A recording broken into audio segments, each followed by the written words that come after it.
रामायण की कहानी। क्या सीता मंदोदरी की बेटी थी? माता सीता के जन्म को लेकर कई कहानियां प्रचलित हैं।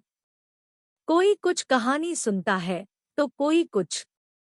इसलिए साफ साफ कहना मुश्किल है कि सीता की माता कौन थी। सीता के जन्म से जुड़ी हम ऐसी ही एक प्रचलित कहानी सुना रहे हैं। एक बार लंकापति रावण के तप से खुश होकर भगवान ब्रह्मा उसे वरदान मांगने को कहते हैं। रावण उनसे अमर होने का वरदान मांगता है। ब्रह्मा जी उसे अमर होने के अलावा कोई दूसरा वरदान मांगने को कहते हैं। रावण वरदान में मांगता है कि मुझे सुर, असुर, पिशाच, नाग, किन्नर या अप्सरा कोई भी न मार सके। रावण मनुष्य द्वारा न मारे जाने के बारे में नहीं बोलता है, क्योंकि वह मनुष्य को तिनके के समान समझता था। वरदान पाने के बाद रावण हर तरफ तबाही मचाना शुरू कर देता है। एक दिन वह दंडकारण्य नामक जगह पहुंचता है, जहां ऋषिमुनियों का निवास था।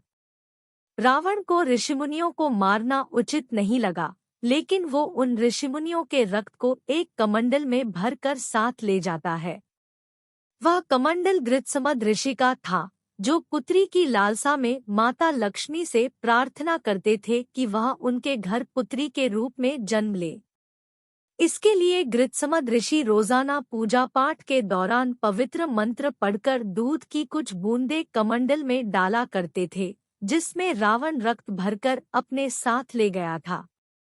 रावण कमंडल को लंका ले गया और वह पहुंचकर कमंडल अपनी पत्नी मंदोदरी को देकर कहता है, यह विषैले रक्त से भरा है। इसे संभाल कर रखना और किसी को मत देना। कुछ दिन बाद विहार के लिए रावण किसी पर्वत पर चला जाता है।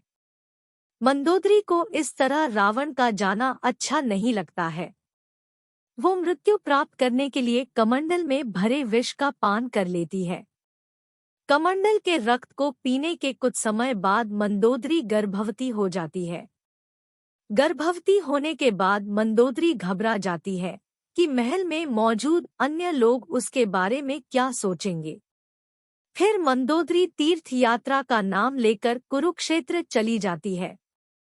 वहां मंदोदरी एक बच्ची को जन्म देती है, लेकिन लोकलाज के चलते वो उसे एक कलश में रखकर जमीन में दफना देती है। कुछ दिनों बाद राजा जनक भी कुरुक्षेत्र जाते हैं। जब वह जमीन में हल चलाते हैं तो उन्हें वहां कलश मिलता है, जिसमें मंदोदरी ने बच्ची को रखा था। बच्ची को कलश से निकालते ही आसमान से फूलों की वर्षा होने लगती है और साथ में आकाशवाणी भी होती है। आकाशवाणी में राजा जनक द्वारा उस कन्या के लालन पालन की बात कही जाती है।